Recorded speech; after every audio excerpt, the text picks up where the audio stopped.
കൊല്ലം ഇരവിപുരത്ത് സ്ഥാനാർത്ഥിയായി വിഷ്ണുമോഹനെ തെരഞ്ഞെടുത്തതിന് പിന്നാലെ RSPയിൽ പൊട്ടിത്തെറിയെന്ന വാർത്ത. മണ്ഡലം സെക്രട്ടറി എൻ നൌഷാദ് ഓൾറെഡി രാജിവെച്ചു. സ്ഥാനാർത്ഥി നിർണയത്തിൽ പ്രാദേശിക കോൺഗ്രസ് നേതൃത്വത്തിനും കടുത്ത അതൃപ്തിയുണ്ട് എന്നാണ് നമ്മൾ മനസ്സിലാക്കുന്നത്. സൂര്യഗായത്രി വാർത്തയുമായി കൊല്ലത്ത് നിന്ന് ചേരുന്നു. സൂര്യഗായത്രി, ഇരവിപുരം കലുഷിതമാണോ?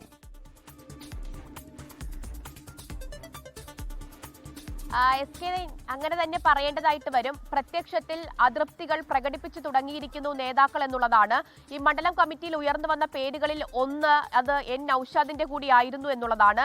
ഇരവിപുരം മണ്ഡലത്തെ സംബന്ധിച്ചിടത്തോളം തനിക്ക് വലിയ പ്രതീക്ഷയുണ്ടായിരുന്നു എന്നുള്ളതാണ് നൌഷാദ് തുടക്കം മുതൽ തന്നെ പറഞ്ഞിട്ടുണ്ടായിരുന്നത്. പക്ഷേ സ്ഥാനാർത്ഥി നിർണയ ചർച്ചകൾ അവസാനിക്കുമ്പോൾ നൌഷാദിന്റെ പേര് അതിൽ ഒന്നും വന്നിട്ടില്ല എന്നുള്ളതാണ്. അതിൽ തന്നെയാണ് ഇപ്പോൾ അതൃപ്തി പ്രകടിപ്പിച്ച് രാജിവെച്ചിരിക്കുന്നു എൻ നൌഷാദ് എന്നുള്ള വിവരം പുറത്തു വന്നിരിക്കുന്നത്. ഇരവിപുരം മണ്ഡലം സെക്രട്ടറിയാണ് എൻ നൌഷാദ്. രാജി സംബന്ധിച്ചുള്ള വിവരം സംസ്ഥാന സെക്രട്ടറി ചുമതല വഹിക്കുന്ന A അസീസിനെ അറിയിച്ചിട്ടുണ്ടെന്നുള്ള വിവരം ലഭിക്കുന്നു. അതുകൂടാതെ പ്രാദേശിക കോൺഗ്രസ് നേതൃത്വത്തിനും ഇപ്പോഴത്തെ സ്ഥാനാർത്ഥി നിർണയത്തിൽ വലിയ അതൃപ്തിയുണ്ട് എന്നുള്ളതാണ് മനസ്സിലാക്കുന്നത്. ഇതിനോടകം തന്നെ സോഷ്യൽ മീഡിയയിലൊക്കെ തന്നെ ഈ പരസ്യ പ്രകടനങ്ങൾ, അതൃപ്തികൾ പുറത്തു വന്ന് തുടങ്ങിയിട്ടുമുണ്ട്.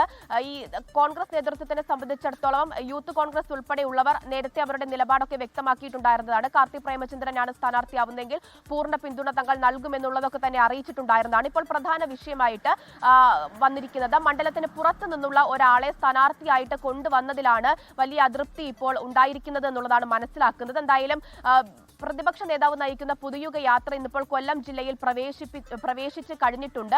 അതുകൊണ്ട് തന്നെ ഈ പരാതികൾ പ്രതിപക്ഷ നേതാവിലേക്കും എത്തും എന്നുള്ള കാര്യം തള്ളിക്കളയാൻ കഴിയില്ല.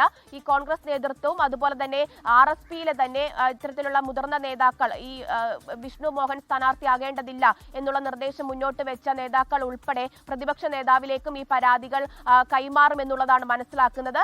കൂടുതൽ നേതാക്കൾ ഇനിയിപ്പോൾ ഈ അതൃപ്തിയിൽ രാജിവെച്ചേക്കുമോ എന്നുള്ള ചില സംശയങ്ങൾ നിലനിൽക്കുന്നുണ്ട്. എന്തായാലും RSPയിൽ സ്ഥാനാർത്ഥിയെ തെരഞ്ഞെടുത്തതിന് ശേഷം അതിനകത്ത് ഈ കലുഷിതമായിരിക്കുന്നു സാഹചര്യം എന്നുള്ളത് തന്നെ വേണം പറയാൻ. ഇനി കൂടുതൽ പ്രതികരണങ്ങൾ വരേണ്ടതായിട്ടുണ്ട് എന്നുള്ളതാണ് മനസ്സിലാക്കുന്നത്. എന്തായാലും വലിയ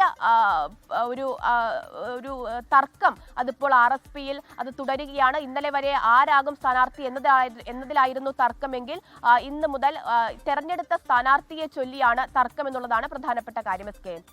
ലോകത്തെവിടെയായാലും ഏത് സമയത്തും 24 വാർത്തകളും ഓഗ്മെന്റഡ് റിയാലിറ്റി പാക്കേജുകളും എക്സ്പ്ലെയിനറുകളും വിശദമായി കാണാൻ ഞങ്ങളുടെ YouTube ചാനൽ നിങ്ങൾക്ക് സബ്സ്ക്രൈബ് ചെയ്യാം.